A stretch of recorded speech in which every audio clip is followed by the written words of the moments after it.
Welcome to Hiraeth, the home of modern Welsh politics.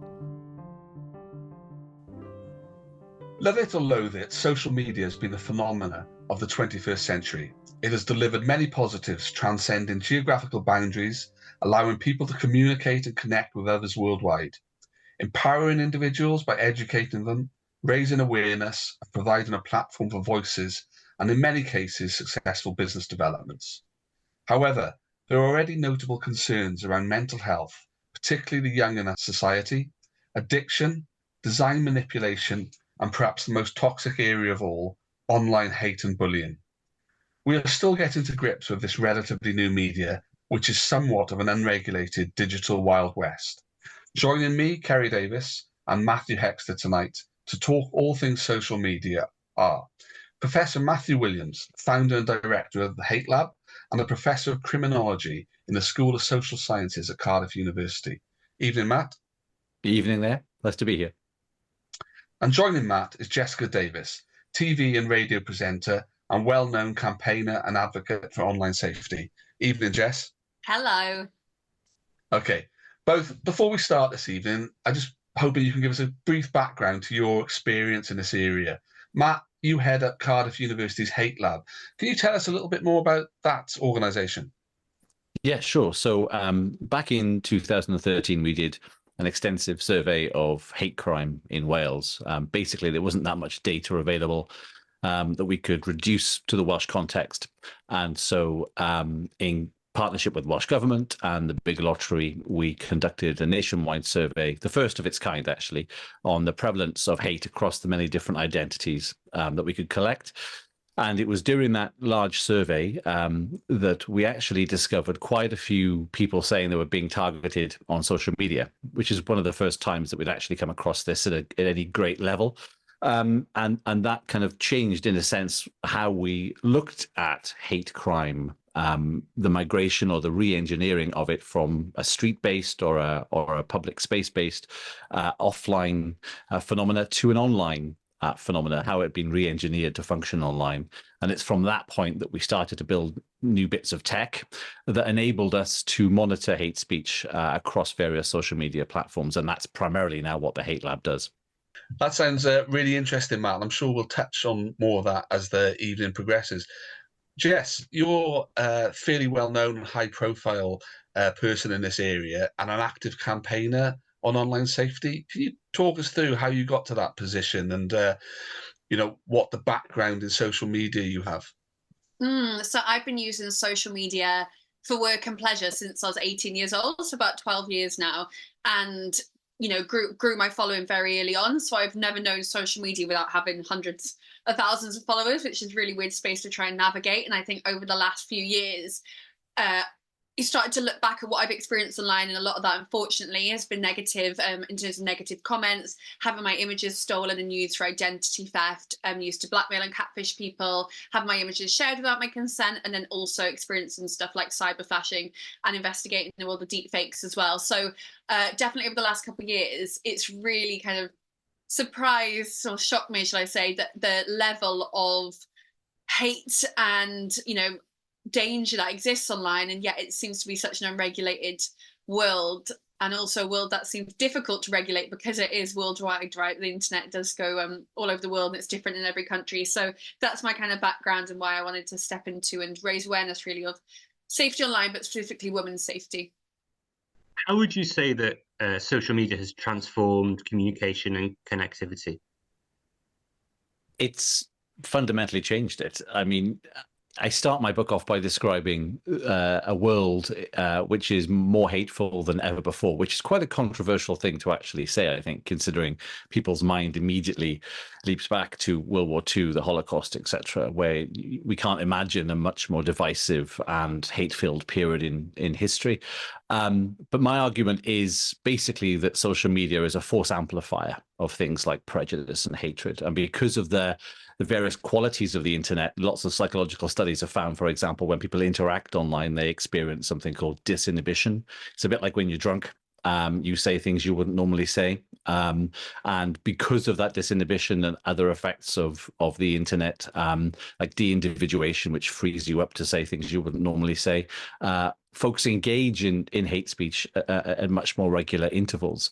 That's also then backed up a bit by filter bubbles or echo chambers, if you like, and increasing polarization. So folks tend to see stuff that reinforces their rather blinkered negative view of other groups sometimes. And this tends to accelerate that sort of polarization, or to the extreme extent, the radicalization process. So the argument I try to make is we are living in a time where hate has never been so all-pervasive. If you take just this Ofcom survey of young people and adults, about 50% of kids 12 to 15 report that they've seen something hateful on social media in the last 12 months. The same for adults. And that's gone up over the last 3 to 4 years by 20, 25%, and it's still increasing. So I think we're living in a time now where hate just exists in the ether and stays there for much longer. And it's very difficult for people like Jess, people like myself. I've been targeted online with hatred too for my job that I actually do. But also young people can't escape this kind of vitriol and hatred that just exists on social media. And as Jess indicated at the beginning of the podcast, regulations, while they exist, they are pretty toothless when it comes to enforcement. And we find that a lot of hate speech, even though it's reported, just remains online. And it's getting worse with for example, the takeover of certain platforms by what we call free speech absolutists. They shall remain nameless, but I think you can probably guess what I'm talking about. But that's changing things even more. We actually saw an improvement from 2015 through to about 2021, where regulations were forcing social media companies to actually behave a bit better, where they started to recognize the power that they had over the shaping of attitudes and the expression of those negative attitudes. But I feel like we've gone backwards a bit in the last few years, not mainly because of certain purchases, acquisitions, but also because of resource limitations and the downturn in the big tech sector, which has meant lots of trust and safety teams have been let go, which is resulting in a more dangerous online space. I'm sure we'll avoid talking about the man who is one bad haircut away from being Lex Luthor. We'll also get to talk a little bit more about regulation later on, Matt, don't worry. But Jess, I'm interested in your thoughts on this, both on the negative, but also in the way that social media does empower certain individuals to express themselves and share their stories, things that may otherwise not be heard. What's your thoughts on this area? Absolutely. I think a lot of the times, and I'm guilty for this as well, when we talk about social media, we do look at it from a negative stance because we know that it can have a really negative effect on people's mental health and the way we exist in the world. But also, it has done amazing things as well, and I think it's easy to forget that a lot. I mean, just in my space individually, like I get work through social media, like it's a good platform for people, especially young people, to put themselves out there, to get opportunities that maybe they wouldn't get before. It's a good opportunity to learn, to see cultures that perhaps you never would see before. So I think there is a positive to it. And myself, like I share a lot of my personal experiences on social media, and the more I've shared, for example, about women's safety or experiences I've been through online misogyny, I get more women opening up to me and saying thank you so much, and just giving them a voice, I guess, when they wouldn't really have had that before in certain spaces. So it can have a really positive effect as well. But unfortunately, it kind of counteracts, because I feel like the more I speak out about stuff, the more hatred and more negativity I get. So sometimes I think social media tries to silence people through the trolls and, all the negative stuff. But I always say the kind of advice I give to people is, if you're sharing content online authentically and you shared it for a reason. For example, I would talk about cyber flashing, for example, because I'm really, really passionate about that. I think that it's regulation. We need to really try and crack down on the behavior and the culture that allows it to thrive. I've had a lot of negative comments, a lot of victim blaming comments around that, but I'm kind of confident in my content, knowing that I posted it for a reason. So then I just try and not look at the comments. So I love the block button. The block button is my favorite. But yeah, so I think there is obviously both sides, but it can be a positive, absolutely. Just to reiterate what Jess said on the mental health side of things, I think social media, while there's a lot of bad press about it, the research evidence is still undecided on whether or not it's wholly bad for young people's mental health. Most of the research actually is coming to the conclusion now it's a bit of a mixed bag. For some young people, it's very powerful in, as you said, Jess, exposing them to new alternative cultures, being able to see the world from a different perspective. and it also empowers them in many ways. So ultimately, it can have a positive effect on mental health, and that's been reported quite extensively in a lot of different surveys. But for some young people, in particular, who have pre-existing problems, so pre-existing maybe mental health conditions, other forms of condition, it can exacerbate that. It can amplify that. And I think that's what social media does. It's a bit like a force amplifier. It can amplify good, and it can see wonderful things happen in certain situations, but it can also equally create very intense, dark situations. So I don't think it's fair to say that it's because of social media that certain bad things happen or certain good things happen. I think I'd rather take a more nuanced approach and say it actually amplifies what already exists. Jess, we're going to go into those negatives, but your social activism and the aspects you just raised, that kind of ability to raise that awareness on those areas, that's a really positive aspect of social media, isn't it? Yeah, absolutely. I think it's indescribable just how much effect that social media can have. We see it in so many different campaigns, so many different protests that literally spread across the world, right? And get, for example, petitions signed with hundreds and thousands of signatures. And with my work alone, like particularly about women's safety or, the issues that young people face, sharing that on a platform that could potentially reach hundreds of thousands of people is such a huge platform that it's kind of a money can't buy, right, in terms of views. But obviously we know you can buy views and all of that, but it is something that's at the hands now of so many young people. It's so accessible to a lot of people across the world. Of course, not everyone, but it's something that if you have an opinion, a view, you want to try and set up an online campaign, make a difference, you can do that just with a phone and a social media account. So I think it can be really powerful, and I think it's a really good way of reaching people and finding your own community as well. And I think that leans into what we're talking about, the positive aspect of mental health as well. I think if you're a young person perhaps and you're facing issues and you're isolated in a small town or whatever it may be, you can log online and there will pretty much be a community for every single thing that you're facing or topic that you're interested in. So it could be a really powerful sense of helping people in that way as well. But it does lead us into, the negative side of social media, which probably gets more the headlines. And Matt, you've got to tell us the name of your book so you can plug that. But your research at Hate Lab, you're contributing to our understanding of hate speech and extremism in online spaces and those kind of impact of echo chambers and radicalization. Can you just talk us through a little bit about your work in those areas? Yeah, so a lot of the work we do is trying to understand the ebb and flow of hate speech. We want to understand the patterning of hate speech on social media. That's important for a few reasons. I think it's important for social media companies to know when there's going to be a massive uptick in hate, because then they can put in place better safeguarding. And I know for a fact that some of the very big platforms don't always have all of their tool chest of safety measures operating 24/7.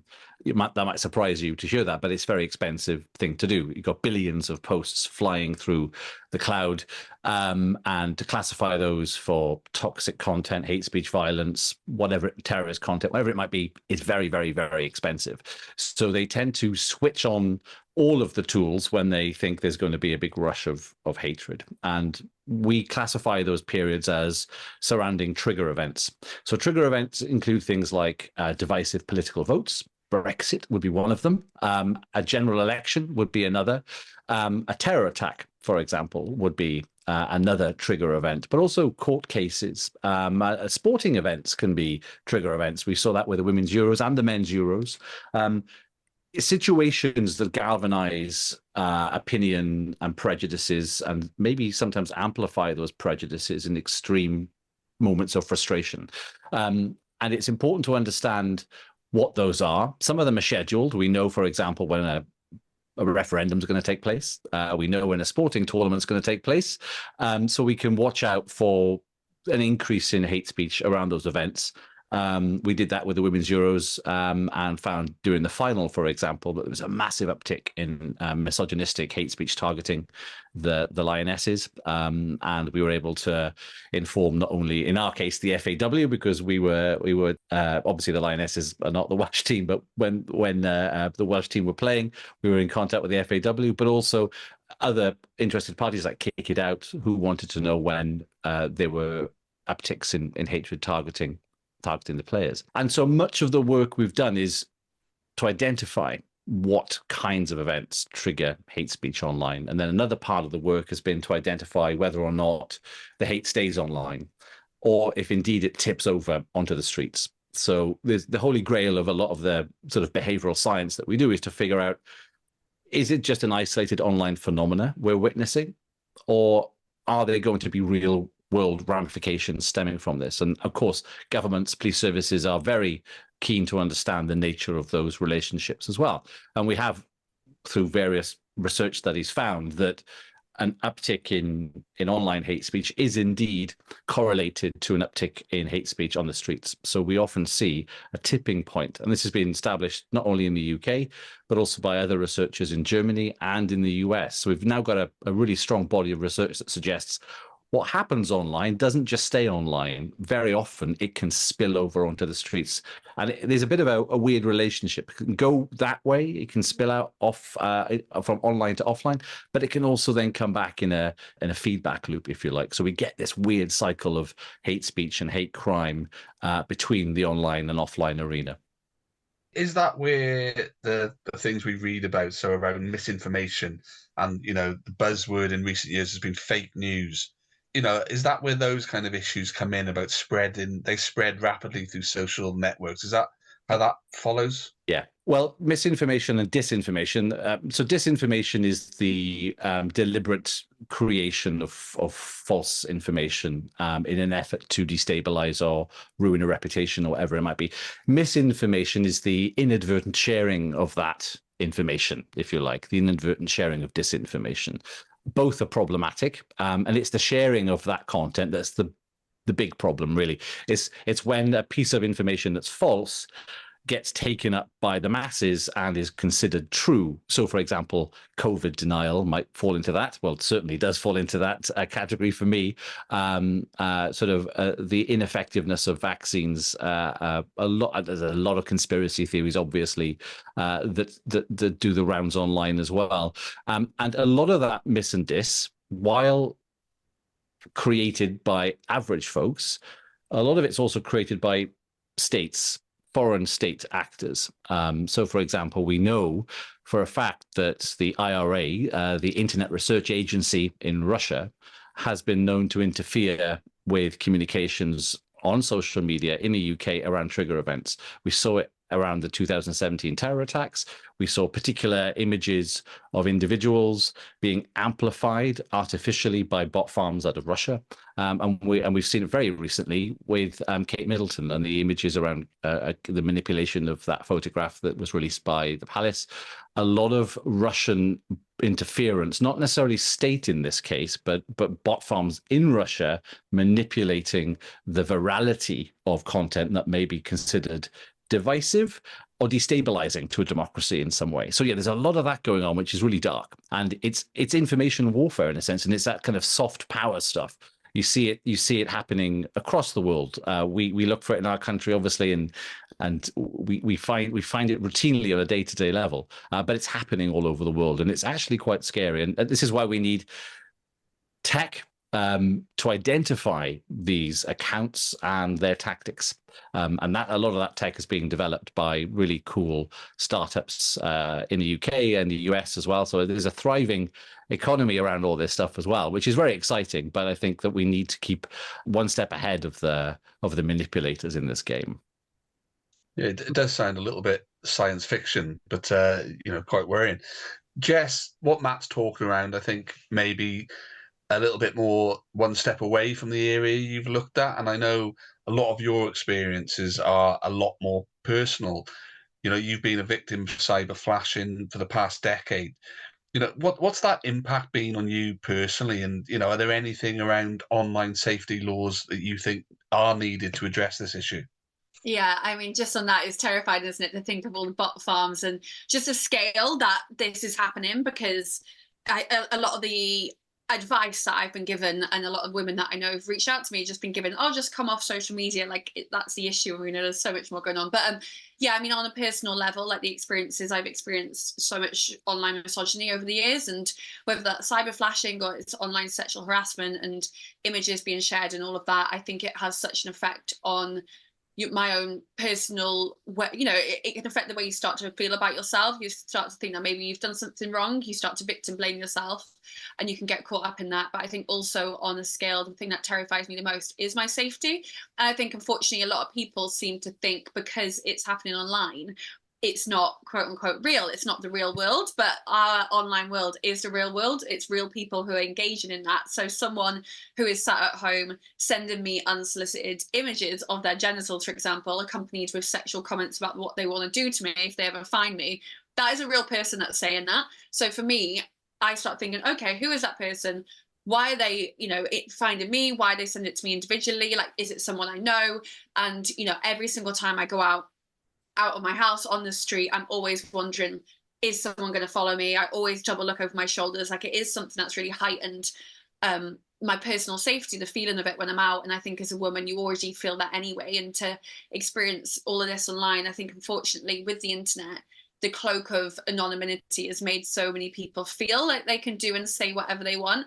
The level of cyber flashing I've experienced, but also so many other women. I mean, literally every single woman that I know has experienced this. And I think if that was happening in the real world, quote unquote, if we were walking out on the street and you were seeing that every single day, then women would be too terrified to leave our houses. And, it would be like a worldwide epidemic that the government would be talking about every day on the news. But because it's happening online, it's seen as not something that women should be worried about. Whereas for me, it's all about, why is that person sending that? But then also it's that balance of, is this person just a really bad person? Are they capable of bad things? Or is it because it's happening online that people do feel like they can do whatever they want online, but that person would never commit that act in person? It feels like such a jump for some people. And I think it is that divide, weirdly, between just a screen, that they don't think of it as real world actions, which is why I think with the Online Safety Act, really encouraging that cyber flashing is included in that. At the moment, it's consent based. So as a campaigner, we're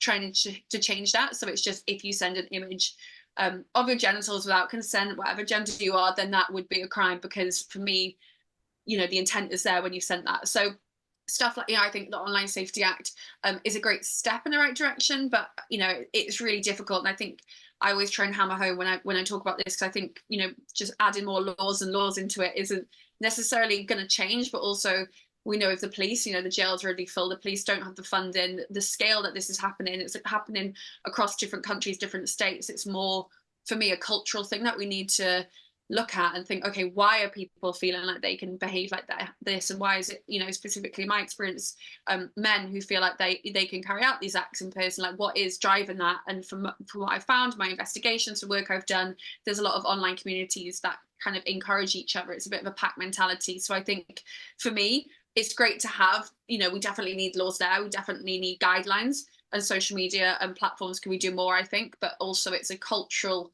responsibility that we need to look at. Okay, what are we doing individually, and what is we doing as a society that's okay in these kind of behaviors? Matt, I'm going to talk to you about different type of regulation now. Obviously, there's been a lot of media attention on the legislation that the Scottish government have brought in, sort of Hate Crime Public Order Scotland Act. How do you think we reconcile the need for free speech with legislation such as this? Well, legislation is very carefully drafted, and that particular act and its equivalent in England and Wales have to comply with the European Convention on Human Rights of Article 10, which is the freedom of expression, which allows the freedom to offend and the freedom to insult.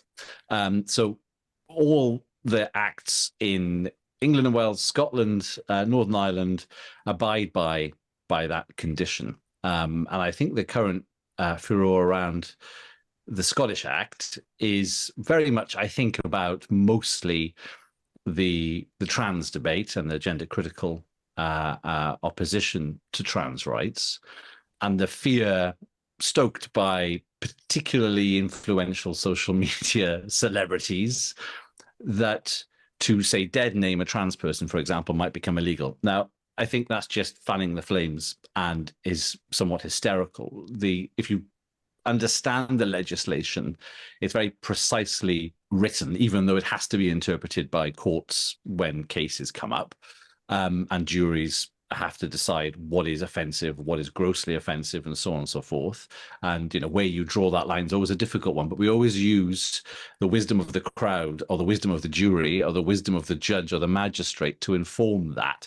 And if we feel that a jury or a judge has got it wrong, then you can appeal that, and another judge and jury will look at it and consider it. So I have faith in the legislative system in the UK and Scotland and beyond to determine the level of free speech and how that balances up with hate speech.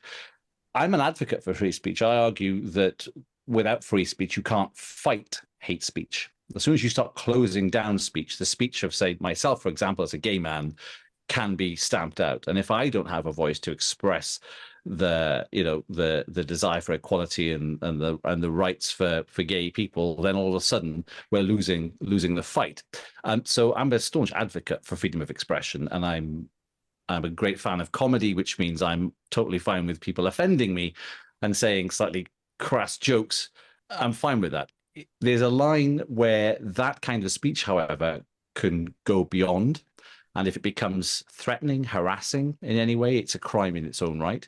And if it becomes insightful, if it tries to incite other people to hate a group, then I think that crosses a line. And this is what the legislation in Scotland is doing. And it's what the legislation in the Public Order Act in England and Wales has done for years and years and years and years now.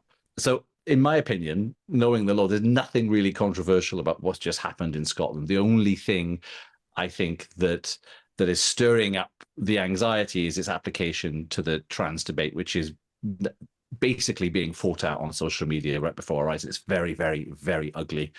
I say we're going through what we call a civilizing process in relation to trans rights right now. We had it with lesbian, gay, and bisexual folks in the 60s and 70s, all the way through the 80s with the HIV epidemic and so on. We had it with women's liberation. We had it with the civil rights movement. Now we're having it with the trans rights movement. And because social media is around, it wasn't around in the other civilizing periods, if you like, as we call them. It's just way more heated. And unfortunately, it's being jumped upon by politicians too. So I think desperate parties will leap at anything to try and get votes in a desperate attempt to stay in power. And I think jumping on this anti-woke ticket, I think, is dangerous, but I've seen it happen. And it's going to get even more ugly as time goes by as we approach that general election, I fear. So a lot of this stoking up of the stuff in Scotland is a preamble to that. I think we're going to get worse, unfortunately. Jess, do you have any thoughts on this? Do I have any thoughts on this? Oh gosh, I think for me, a lot of people, unfortunately, take advantage of the kind of free speech argument as a way to say that they should be able to say and act in any way. And I think actually, again, kind of going back to the divide between life in the physical, life in the real world, and life online. A lot of people, what they say online and what they are arguing to be able to say online, wouldn't say that to someone in the street because they know that that isn't morally okay, and they probably wouldn't feel comfortable saying it. So I think again, it is just a way of how social media spreads stuff and gets caught up, and it's kind of again that pack mentality. It spreads very quickly, which makes you feel like this is a view that's felt by many, many people. Again, with like touching on the trans debate, you feel like, this is, millions and millions of people that feel it, but actually it's just the power of social media that makes you feel that. And, we didn't have social media, as Matt's touched on before, so we just didn't see it in that way. And we weren't really exposed to it. So yeah, I think free speech is very, very important. Absolutely. And also I think everyone, you'd like to think, would have the common sense to know that that doesn't mean that you can just act in any way possible and say whatever you like. Because I think for me, social media has made a lot of people lose empathy and has changed a lot the way a lot of people actually engage in society and engage in person. So I think like that's what we need to try and claw back, is like making people understand that people, the people that you see online are real people. So for me, yeah, it's a big issue here is kind of like the empathy that's lost when a lot of people use social media. I mean, some people say that legislation like this is simply trying to legislate away prejudice rather than trying to deal with the the underlying cause of the prejudice itself. What do you make of that, and what kind of work do you think needs to be done to tackle that underlying prejudice, Jess? And I'll go to Matt.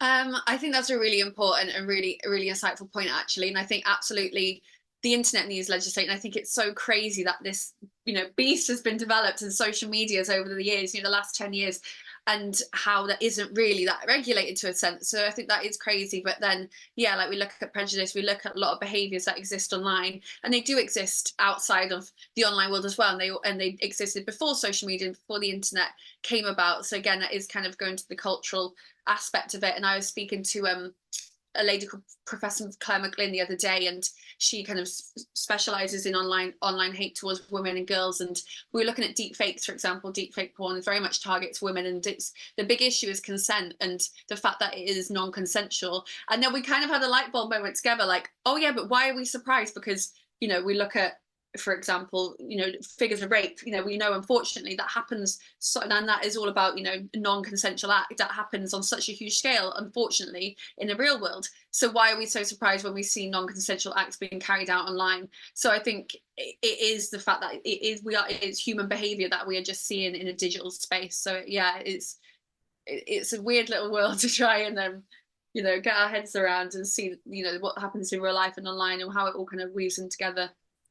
I think that's spot on, Jess. I think that the internet merely reflects the prejudices of the people that use it. The information that's on it is produced by human beings. There's nothing surprising about that. And the stuff we put on it is prejudiced. All humans are prejudiced. It's a human condition in a sense. We learn prejudice through socialization. We're not born with it, but we are designed in a certain way to favor our own group as opposed to an out group, and that's just the way that we've evolved. But you have to learn what your in-group and out-group is through socialization. And unfortunately, a biased media, biased peers, parents, etc., can shape that in a person. And then that's just reflected on social media by the things that are put out there. And the algorithms then learn that behavior.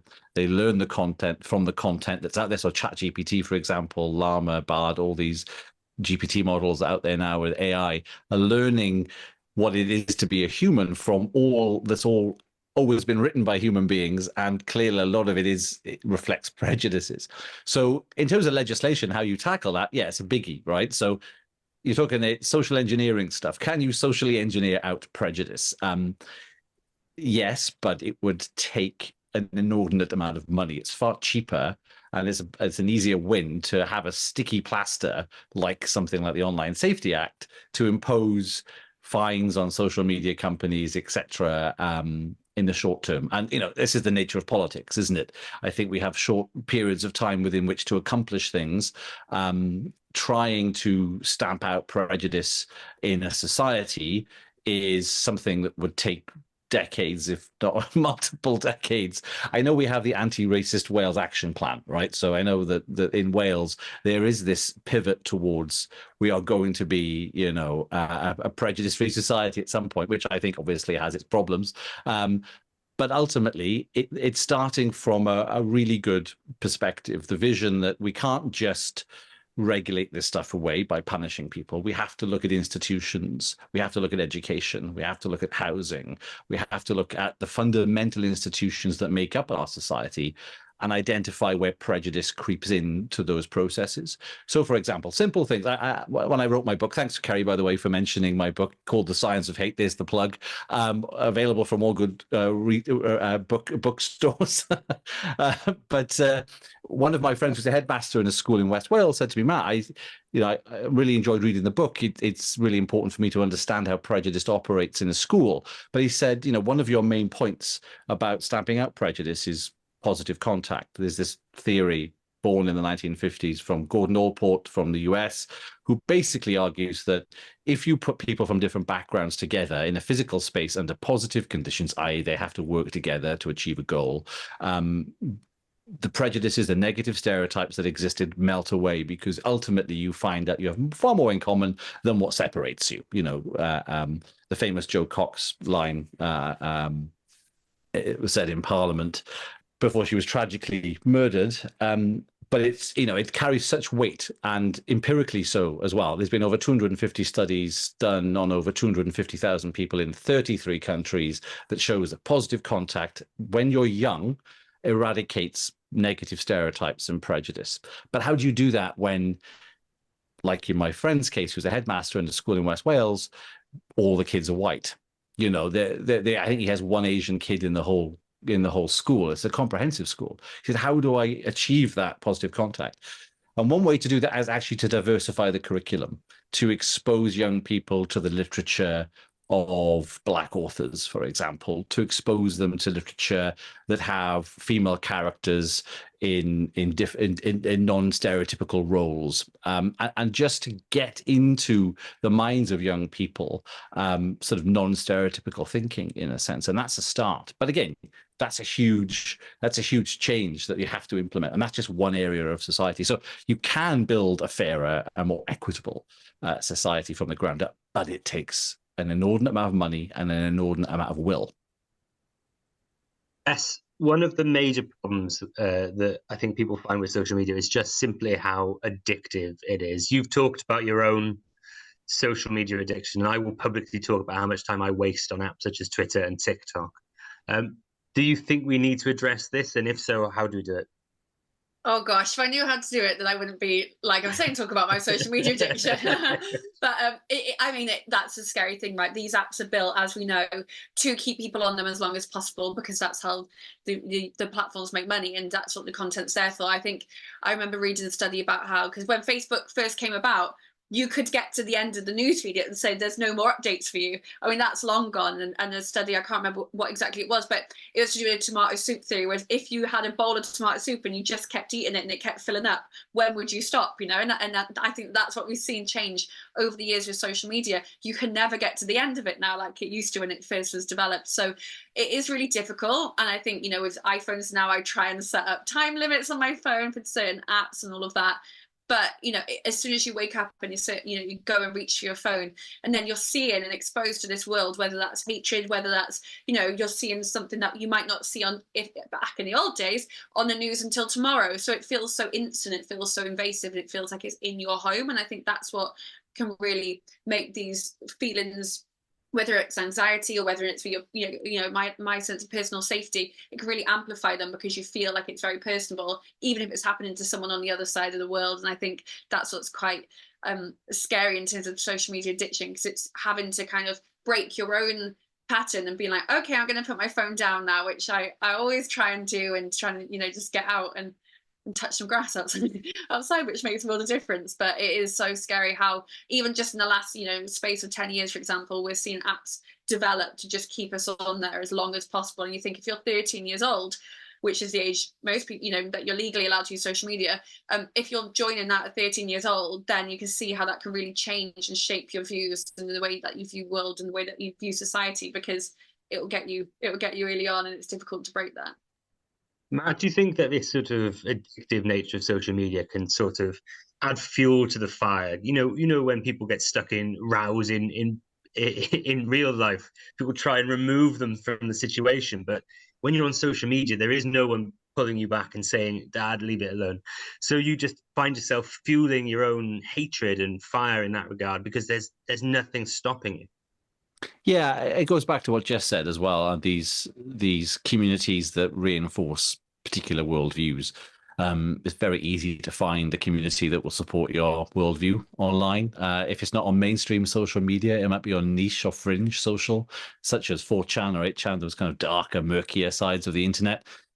You will find your community if you have a particular dark worldview, and once you find it, that view will be reinforced, galvanized, if you like, bolstered by others who are all frustrated for some reason or another. Usually these worldviews don't come about just randomly. They usually are born out of someone's deep frustration in themselves or an interpersonal relationship they've had that's failed, and they just want to externalize that feeling and push it out onto other people.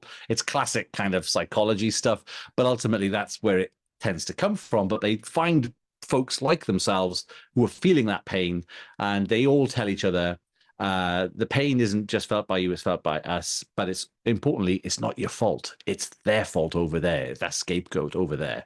And that's a powerful narrative, and it's existed throughout history before social media, and it's just being amplified. It's easier to find communities now than ever before, and to get sucked into those communities and go down those rabbit holes, and you might find it very difficult to get back up again. I mean, as I said, the internet is a force amplifier. When it first emerged in the 1990s, when I was in uni, one of the very first things that was regulated was child pornography, because ultimately, it was seen as a huge amplifier for the production and the spread of child pornography. And it was one of the very first successful sort of regulatory acts in Europe that completely controlled for that. And they had something called Operation Starburst, which was a multi-state police operation that saw the arrest of dozens of individuals for spreading this content. And, it completely and utterly changed that form of crime. And it's doing the same now for hatred. But because hatred is, in some people's perspectives, just a different viewpoint, dare I say it, some people kind of try to portray it like that, it's much more difficult to seek regulation for it. And yeah, I think the nature of social media itself is the technical nature, the engagement algorithms that Jess alluded to, just keep you engaged for a lot longer and stuck in these communities for a lot longer also. What kind of role do you think the education system could play in informing young people about both the positives and negatives of social media, Jess? Do you think it is the education system's place to do that as well, or do you think that needs to be a sort of broader civic discussion? I think absolutely, that school is somewhere that children should be learning about this very, very early on. I think when I was in school, which was, I left 12 years ago now, so say 15 years ago, and I would have one IT lesson every 2 weeks. And my little brother, he's nearly 18, and it didn't really change much when he was in school. And I think that is a huge part of the digital world. It's such a huge part of young people's worlds now that they should be taught about that and how to behave online. That is a huge thing. And I think not just having like a policeman come in and tell you that is wrong, because once every year, and that's that, because that, unfortunately, I feel like disconnects young people because they don't like being told off. I think just having open conversations about their social media usage. But I think also with the education system, we know that teachers are overrun, they're already overworked. It definitely should be a part of curriculum, but I think it's underrated how much parents have a role in this. I think a lot of parents actually turn a blind eye to their children's social media usage. I can't remember exactly what the figures were, but when I did a documentary of S4C a couple of years ago, looking at social media regulations, and Ofcom figures showed that children as young as 6-7 years old in Wales were using social media, and one of the studies showed that parents specifically in Wales compared to England and Scotland didn't feel like the internet was as dangerous a place. And I think that's mixed in because we think of Wales as being a smaller, safer country, but that doesn't exist and translate online because obviously the internet is worldwide. So I think when it comes to the online world, a lot of parents won't know what TikTok is. Stuff like you should know how to use the social media apps that your children are on. That should be the basic. You should know who the likes of Andrew Tate are. You should know what your children are watching on YouTube. And that's not to say that you should be, watching every single thing that they watch and kind of regulating that and censoring that. But it's just having open conversations around the dinner table about that will really help young people, I think, understand. Because unfortunately, we see it with a lot of stuff, for example, like porn online. A lot of parents don't want to believe that young people have seen it, but I think the figures show that it's about by 12 years old, most people have seen their first sexual video online. So instead of burying our heads in the sand, it's just accepting that this is a part of life now. So you should be having conversations about social media usage with children and not just expecting the school to do that for you. I've got Bo Burnham's Welcome to the Internet running through my head every 5 seconds in this conversation. Matt, you've said you've spoken to educators about that. What do they feel like their role should be? I think it has to start with education. You're right. And I remember going back to my school days, and obviously pre-internet. But yeah, we did have IT classes, but nothing was connected to anything. But I think there's been advancements in safeguarding PSE lessons, for example. I think they call them that these days still. But there needs to be more, obviously. I know there are organizations that supply this kind of training to schools, and we've got quite a few prominent active organizations in Wales that do a lot of that work. So I'm not saying that schools don't do it. They do, but it's hard to keep up the pace with developments on new platforms like TikTok obviously just emerged and exploded over the course of the pandemic, but also other new forms of harm. And one of the key areas we're seeing some of the darker stuff appearing now is in online gaming. So you've got young people on all manner of online games, from Minecraft through to Roblox and whatever. Well, I don't remember all the names. I know some of them because I've got a nephew who's on them, and he's about 9. But there are dangerous spaces in these games that are being targeted by, for example, far-right activists. So it wouldn't surprise listeners to know that in Roblox, which is a community designed for young kids, had an environment created to try and convince young people to think about sort of far-right narratives, and on the walls of this 3D environment were swastikas and other paraphernalia associated with the far right. And it's terrifying to think that that's actually happening in these environments. To be fair, I got to say that these environments are quickly regulated when they're found, but it takes quite some time to find them. So it's not just social media; it's other forms of interaction as well. And those interested in changing young minds know where to go to find those young minds where spaces are largely unregulated. So it's keeping up the pace with changes like that, and that's the difficult thing for education, I think. One of my pet topics before I hand back over to Kerry is the role of social media companies as publishers themselves. Do you think that they are publishers and as such should be held to a higher standard about what is actually on their platforms? Because then I think that would probably make them take a stronger role in curbing cyberbullying and harassment. Matt, Jess, any thoughts? I don't think they are publishers. No, No?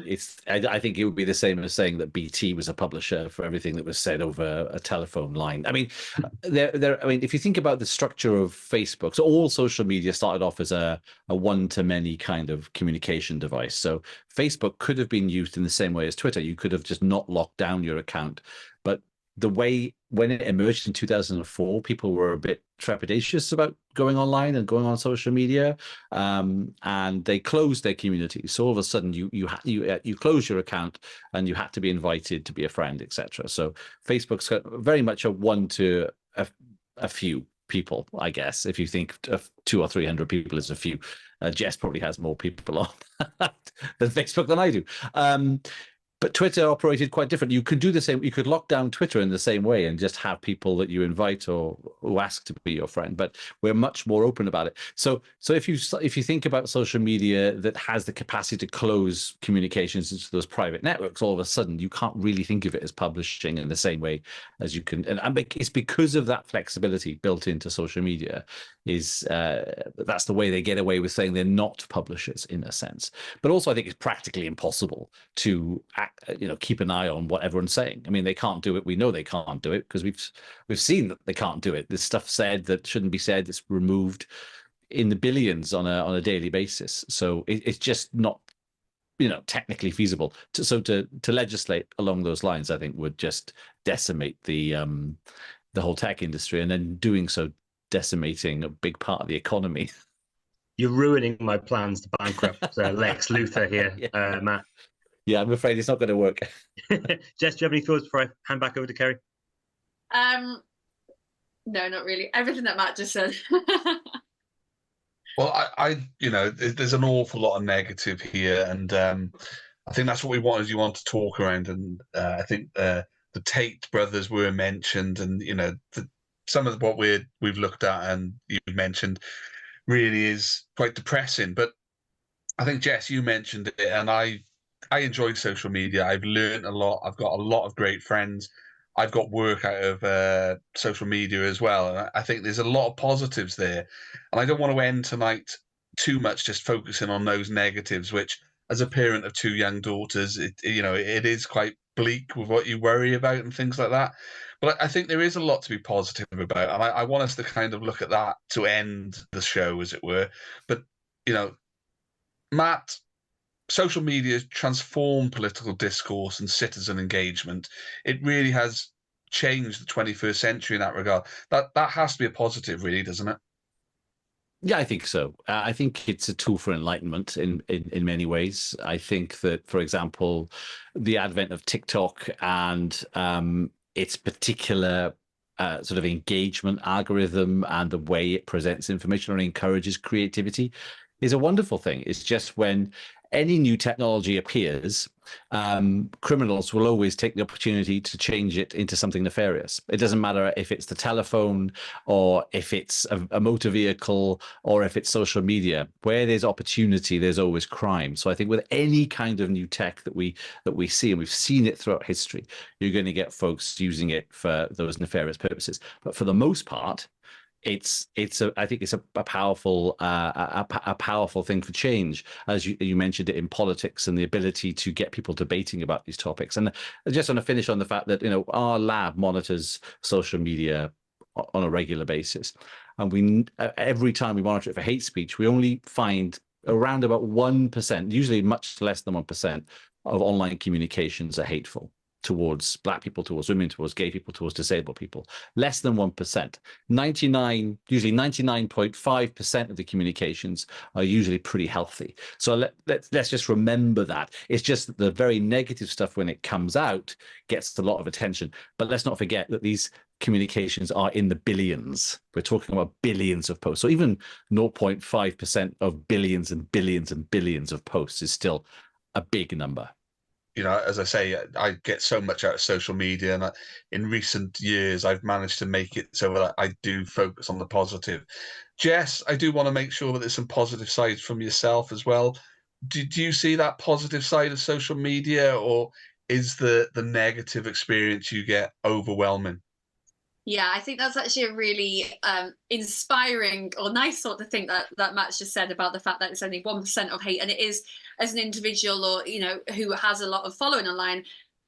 I think that's very reflective. Like, I could get 100 nice comments, and it's just that one negative comment which makes you feel like, oh gosh, I want to close everything down. But when you step back and look, you're like, actually, like you say, the most part of it is positive. And yeah, I love social media. I love, especially TikTok. I think it's such a great platform. I think the research shows that young people now are getting all their news from TikTok, and that's only a positive thing. I think for me, it's engaged me more in politics. It's engaged me more in society. It's made me want to learn more, and I think that can only be a positive. And also, it's a great way to keep up with your friends. I love seeing what my friends are doing and posting, and if they've gone out for a meal, I'm like, oh, what have you had tonight? Just looking at it in a really personal level. Like, it is a great way to keep up with everyone and make you feel a part of something that can be a negative, but also it can really be a positive. I think that's a nice place to leave tonight's discussions, and really like to thank you both for joining Matt and I tonight. We are talking social media, so if listeners want to hear more about your work or what you have to say, where can they find you? Matt, have you got a preferred social? If you go to hatelab.net, that will be the lab, and from there you can find all our socials. And Jess, if you're happy, where would people like to find you? Yeah, absolutely. On Twitter, I refuse to call it X. On Twitter, it's _ Jessica David, and then on Instagram and TikTok, it's _ Jess Davis. Okay, thanks both. That's really, really great way to finish the pod with the social media access. But I just like to say, if you've enjoyed today's episode, then you can find more from Hiraeth on the various podcast apps. We are also on all the socials at Hiraeth Pod. And if you want to support us with your wallet as well as your ears, you can do so from just £3 a month at patreon.com/Hiraeth Pod. Thank you for listening to Hiraeth. If you like what you heard, please don't forget to subscribe, rate and review.